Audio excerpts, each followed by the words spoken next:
আমাকে ভালো না বাসলে তার ফল কিন্তু ভালো হবে না, কথাটা মনে রেখো। দীঘার সমুদ্র সৈকতে ঘুরতে এসে 7 বছর পর আমার পরিবারের সাথে যে দেখা মিলে যাবে তা কখনো কল্পনাও করিনি।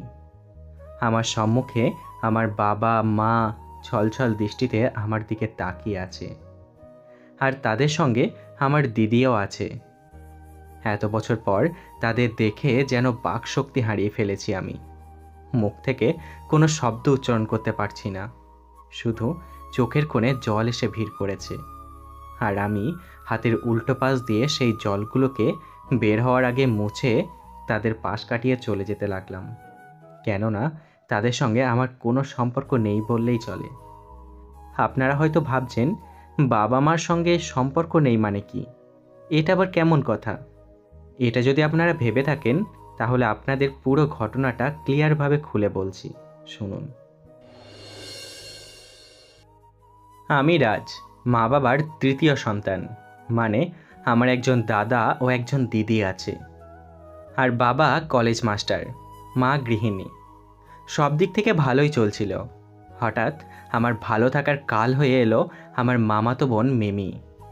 সে পড়াশোনার সুবাদে আমাদের বাড়ি আসে। আমি তাকে বোন হিসেবে সম্বোধন করতাম, কিন্তু ও কখনো আমাকে দাদা বলে মানত না। অনেকবার চিঠির মাধ্যমে প্রেমপত্র নিবেদন করেছে। সেগুলো দেখে অনেক রাগান্বিত হয়ে সবার অগোচরে মিমকে বকতাম, আর মাথা নিচু করে ও শুনত। রাগ কমে গেলে আমি নিজেই ওকে ভালোভাবে বোঝাতাম যে সম্পর্কের মধ্যে সম্পর্ক স্থাপন করা ঠিক না, পারলে অন্য কাউকে ভালোবাসার মানুষ হিসেবে বেছে নে। প্রয়োজনে আমি নিজেই তোদের রিলেশনে সাপোর্ট করব, তবুও নিজেদের মাঝে এসব প্রেম ভালোবাসার কথা বলিস না প্লিজ। এভাবেই মিমিকে বোঝাতাম, কিন্তু ও আমার কথার কোনো তোয়াক্কা না করে উল্টে ঠোঁট বাঁকিয়ে বলতো, আমাকে ভালোবাসতে তোমার এত সমস্যা কেন? নাকি আমি অসুন্দরী, আমার রূপ নেই, কোনটা বলো? মিমির এমন কথা শুনে আমি রেগে মেগে সেখান থেকে চলে আসতাম। মিমি যে অসুন্দরী ছিল এমন কিছু না, ও বেশ সুন্দরী ছিল। যে কোনো ছেলে তার রূপে অতি সহজেই ঘায়েল হয়ে যাবে, কিন্তু আমার বেলায় তা ভিন্ন হয়েছে। প্রকৃতপক্ষে মিমিকে আমি বোনের নজরেই দেখতাম, আর যাকে বোনের নজরে দেখা যায় তার প্রতি বাজে অনুভূতি কখনোই আসে না। আমার চিন্তাধারা ছিল যে ভালো যদি বাঁচতে হয় তো অন্য কোনো মেয়েকে বাসবো, নিজের মামাতো বোনকে ভালোবেসে তাকে চরিত্রহীনার পরিচয় কেন দেব? কিন্তু আমার এমন চিন্তাধারায় যে আমার কাল হয়ে দাঁড়াবে তা কখনোই ভাবতে পারিনি। আমি যখন মিমির প্রেম নিবেদন রিজেক্ট করে দিতাম তখন ও আমাকে হুমকি দিয়ে বলতো, আমাকে ভালো না বাসলে তার ফল কিন্তু ভালো হবে না, কথাটা মনে রেখো। মিমির এমন কথা শুনে আমি খুব একটা রিয়্যাক্ট করতাম না, উল্টে হেসে বলতাম, যা ইচ্ছে হয় তুই করতে পারিস। এই বলে আমি ওর কাছ থেকে চলে যেতাম। এরপর কিছুদিন ভালোই কেটে গেল। এর মধ্যে মিমি আমাকে এসব প্রেম ভালোবাসার কথা বলে আর বিরক্ত করলো না, এবং আমার সাথে ঠিকভাবে কথাও বলতো না। আমিও ভেবে নিতাম যে মিমির মাথা থেকে হয়তো প্রেমের ভূত বিদায় হয়েছে। হঠাৎ একদিন রাতে মিমি আমাকে ফোন দিয়ে বলল, আমার রুমে একটু এসো তো, ইলেকট্রিসিটির প্রবলেম হচ্ছে, অন্ধকারে থাকতে পারছি না। মিমির কথা মতো স্বাভাবিক মনেই 7-5 না ভেবেই আমি ওর রুমে গেলাম, আর গিয়ে লক্ষ্য করলাম অন্ধকারে রুমে কিছুই দেখা যাচ্ছে না। তা দেখে আমি মিমিকে বললাম, মিমি, তোর রুমে এত অন্ধকার কেন? এই বলে আমি ফোনের ফ্ল্যাশ লাইট অন করলাম, আর ও আমার কথার জবাবে বলল, বললাম না ইলেকট্রিসিটির প্রবলেম হচ্ছে। ও আচ্ছা, দাঁড়া আমি দেখছি। এই বলে ফোনের ফ্ল্যাশ লাইট নিয়ে ইলেকট্রিক বোর্ডের দিকে গুটি গুটি পায়ে এগিয়ে গিয়ে লক্ষ্য করি যে সব কিছু ঠিকই আছে, শুধুমাত্র লাইটের সুইচ অফ করা আছে। তাই আমি বেশি কিছু না ভেবেই সুইচ অন করলাম, আর সাথে সাথেই পুরো রুমে আলোকিত হয়ে উঠল। আমি মুখ ফিরিয়ে মিমির দিকে তাকাতেই আমার চোখ যেন কপালে উঠে গেল। মিমি নিজের একই হাল করে রেখেছে, নিজের জামার কিছু অংশ ছিঁড়ে রেখেছে, সাথে চুলগুলো এলোমেলো করে রেখেছে, ঠোঁটের লিপস্টিকও লেপ্টে গেছে। এই অবস্থায় ওর রুমে যদি কেউ আমাকে দেখে তো নিশ্চিত আমাকে খারাপ ভাববে। তখন আর নিজেকে ভালো প্রমাণ করার সুযোগও থাকবে না। তাই আনমনে এসব ভেবে আমি রীতিমতো ভয়ে ভয়ে কাঁপা কাঁপা সুরে মিমিকে বললাম, মিমি, তো তো তোর এই অবস্থা কেন? তোমাকে সারা জীবনের জন্য আপন করে পাওয়ার জন্য আমাকে যে এই নাটকটা করতেই হবে, নইলে তুমি যে আমার হাতছাড়া হয়ে যাবে। এই বলে মিমি রুমের দরজা আটকে দিল। আমার আর বুঝতে বাকি রইল না যে এখন কি হতে যাচ্ছে। ভয়ে খুব দ্রুত বের হব বলে যে দরজার কাছে এগিয়ে যাব, মিমি আচমকায় আমাকে জড়িয়ে ধরে কানের কাছে মুখ এনে বলল, অনেকবার তোমাকে প্রেম নিবেদন করেছি, আর প্রতিনিয়ত তুমি আমাকে ফিরিয়ে দিয়েছো। তাই আজ যে কাণ্ডটা আমি করব, এটা করার পর দুই পরিবার মিলেই আমাদের বিয়েটা করাবে। আমি মিমিকে ধাক্কা দিয়ে সরিয়ে ঘৃণা সুরে বললাম, ছি ছি, তুই এসব বলছিস? আমি না তোর দাদা? নিজের দাদা না হলেও তোর পিস্তত দাদা তো বটি। একটু বোঝার চেষ্টা কর। আজ এমন কিছু করিস না যে আমাদের দুজনকেই অসম্মানে পড়তে হয়। আমি তোমাকে দাদা বলে মানি না। এখন তুমি আমাকে ভালোবাসবে কিনা বলো। অসম্ভব। তুই মহাসুন্দরী হলেও তোকে আমি ভালোবাসতে পারবো না। ভালোবাসবে না তাই তো? কখনো না। এই কথা বলা মাত্রই মিমি চোখ জোড়া বন্ধ করে কান্না করার আওয়াজে জোরে জোরে চিৎকার করে উঠল। মিমি আর আমি মিমির কাণ্ড দেখে বেকুব বনে চলে গেলাম। কি হচ্ছে এসব কিছুই বুঝতে পারছি না। কেমন জানি একটা ঘোরের মাঝে পড়ে গেলাম। মিমির চিৎকার শুনে বাবা, মা, দাদা, দিদি তারাও দৌড়ে আসতে দেরি করল না। আর দাদা তো রুমের দরজা ভেঙে রুমে প্রবেশ করে মিমির দিকে একবার তাকিয়ে ভীষণ রেগে গিয়ে আমার কোনো কথা না শুনেই হাতের পুরো শক্তি দ্বারা আমার গালে কয়েকটা থাপ্পড় মারল। তারপর বাবা এসো কয়েকটা থাপ্পড় মেরে বলতে লাগলো, ছি ছি, তোর চরিত্রে এত অবনতি হয়েছে, শেষ পর্যন্ত নিজের মামাতো বোনের উপর রাতের অন্ধকারে এসে নরপশুদের মতন ঝাঁপিয়ে পড়লি। তোর মতন কুলাঙ্গার সন্তান থাকার চেয়ে না থাকাই ভালো। আজ আমি তোকে তেজ্য পুত্র করলাম, আর কখনো নিজের অধিকার খাটিয়ে এ বাড়ির দরজায় পা রাখবি না। এখনই আমার বাড়ি থেকে বের হয়ে যা। কি হলো, দাঁড়িয়ে আছিস কেন? বের হ তাড়াতাড়ি। বাবা এই বলে আরও দুটো থাপ্পড় গালে বসিয়ে দিলেন। আর দাদা তো রেগে দাঁতে দাঁত চেপে বলে উঠল, কিরে শুনতে পাচ্ছিস না? বের হয়ে যা বলছি। তাদের এসব কথা শুনে চোখ থেকে অজর ধারায় জল গাল বেয়ে গড়িয়ে পড়তে লাগলো।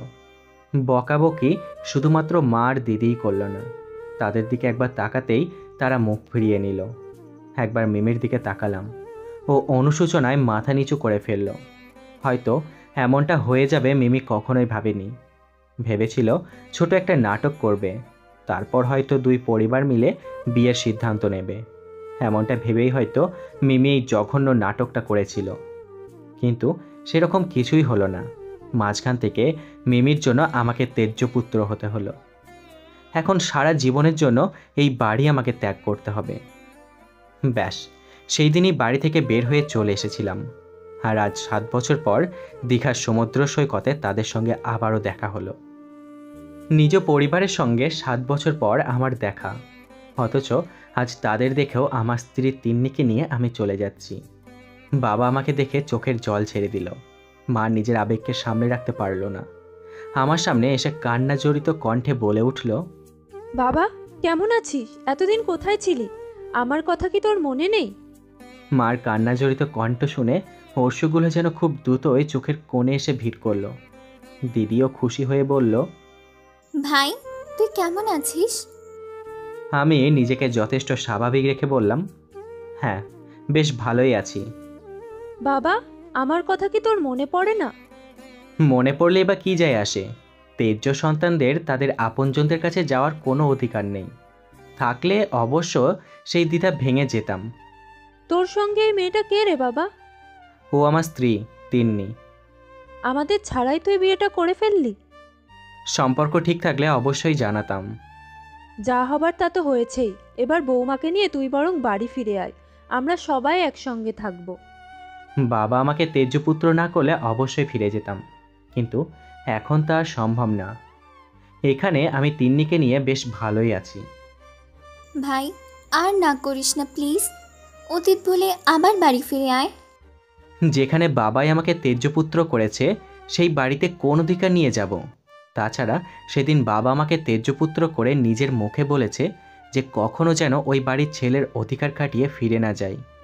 সেই কথাটি যে আজও আমার কানে গেঁথে আছে মা। হ্যাঁ, তেজ্যপুত্র না করলে 1 বছর 2 বছর পর ঠিকই নিজের বাড়ি ফিরে যেতাম, তা আমাকে বলতে হতো না। যাই হোক, মিমি এখন কেমন আছে? আমার মুখে মিমির নাম উচ্চারণ করা দেখে মা ও দিদি আমার দিকে অবাক হয়ে একবার তাকিয়ে মা বলতে লাগলো, মিমি এখন ভালোই আছে, তবে তুই যখন বাড়ি ছাড়া হলি তখন মিমি আচমকায় আত্মহত্যা করার চেষ্টা করছে, কিন্তু ওর বাবা মার জন্য সেটা পারেনি। ওর বাবা মা যখন ক্ষিপ্ত হয়ে মিমিকে জেরা করতে শুরু করে যে ও কেন আত্মহত্যা করে নিজেকে শেষ করতে গিয়েছিল, তখন মিমি স্বীকার করে যে ও নাকি তোকে অনেক ভালোবাসে, তোকে পাবার জন্য নাকি মিথ্যা নাটক করেছিল।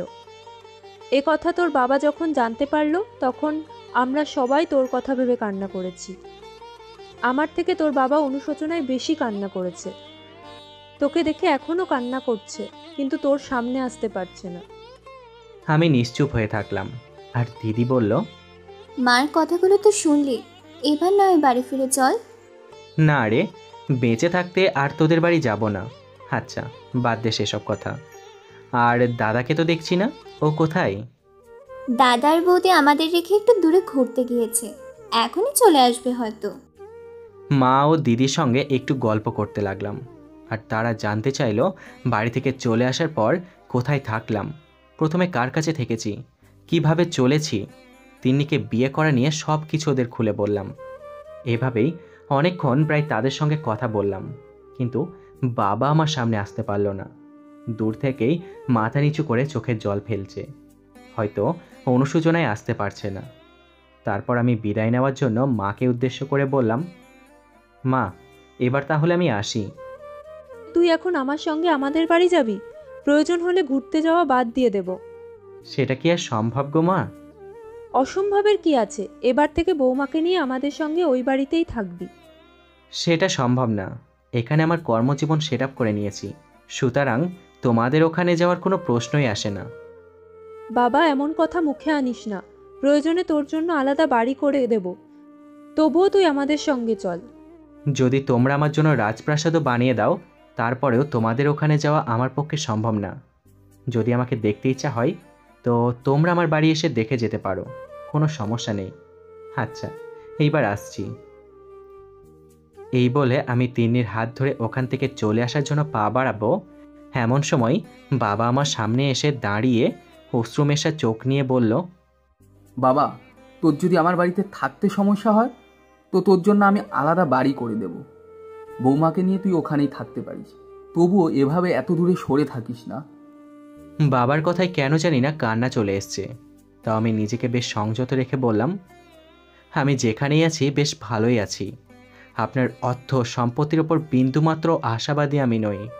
যদি পারেন আমার ভাগেরটা আপনার বড় ছেলেকে দিয়ে দিন, তাতে আমার কিচ্ছু যায় আসে না। চললাম, ভালো থাকবেন আপনারা। বাবার সঙ্গে কথা বলার মাঝেই দাদা বৌদিকে নিয়ে উপস্থিত হলো, আর আমাকে দেখে সে খুশিতে গদগদ হয়ে বলল, আমার তো বিশ্বাসই হচ্ছে না, সমুদ্র সৈকতে ঘুরতে এসে তোর সাথে এইভাবে দেখা হয়ে যাবে। কেমন আছিস তুই? হ্যাঁ, ভালোই আছি। আচ্ছা, এইবার আমি আসি। আরে আসি মানে? এত বছর পর তোর সঙ্গে দেখা, আর তুই চলে যাচ্ছিস? আমরা সবাই তো এখানেই আছি। ভ্রমণ করা শেষ হলে আমরা একসঙ্গে বাড়ি ফিরবো। কোন বাড়িতে যাওয়ার কথা বলছো? যে বাড়ি থেকে তুই বড় হয়েছিস, সেই বাড়ি যাওয়ার কথাই আমি বলছি। দাদার এমন কথা শুনে আমি পাগলের মতো হেসে বললাম, তোমাদের বাড়ি যেতে হলে তো অনেক আগেই চলে যেতাম। 7 বছর তো আর এমনি এমনি পার করতাম না। যাই হোক, অনেক কথা হয়েছে, এবার আমাকে ফিরে যেতে হবে। তিন্নি, চলো। এই বলে আমি তিন্নিকে নিয়ে ওখান থেকে গুটি গুটি পায়ে চলে যেতে লাগলাম। আমার পিছনে মা, বাবা, দাদা, বৌদি, তারা সবাই অবাক দৃষ্টিতে তাকিয়ে আছে। হয়তো তারা ভেবেছিল তাদের কথা মতো আমি বাড়ি ফিরে যাব, কিন্তু সেটা তো আর হলো না। তাদের সকলের কথা আমি অমান্য করে ফেললাম। আমার কথাগুলো শুনে তাদের মধ্যে মার বাবাই বেশি কষ্ট পেয়েছে। মার চোখের জল আমি অনেকবারই দেখেছি, কিন্তু বাবার চোখে কখনো জল ঝরতে দেখিনি। আজ তা দেখে একটু অবাকই হলাম। তবে আজ তাদের কথা শুনে বাড়ি যাওয়ার জন্য মনটা আনচান করছিল, কিন্তু আগেকার কথা ভেবে আর যাওয়া হলো না। যাই হোক, আমি বাসের মধ্যে বসে আনমনে এসব কথা বলছি, আর পাশে সিটে বসে তিনি আমার হাত জড়িয়ে ধরে বুকের মাঝে মাথা দিয়ে রেখেছে। দুজনের মধ্যে কোনো কথা নেই, শুধুমাত্র পিনপিনে নীরবতা কাজ করছে। আর বাসটি তার নিজ গতিতে ধীরে ধীরে ছেড়ে দিল। এমন সময় তিন্নি বলল, এত বছর পর বাবা মার সাথে দেখা, আর তুমি তাদের সাথে এমন বিহেভ করলে যেন তাদের সঙ্গে সম্পর্ক একেবারে বিচ্ছিন্ন করে ফেলেছ। তিন্নির কথা শুনে আমি একটা দীর্ঘশ্বাস ফেলে বললাম,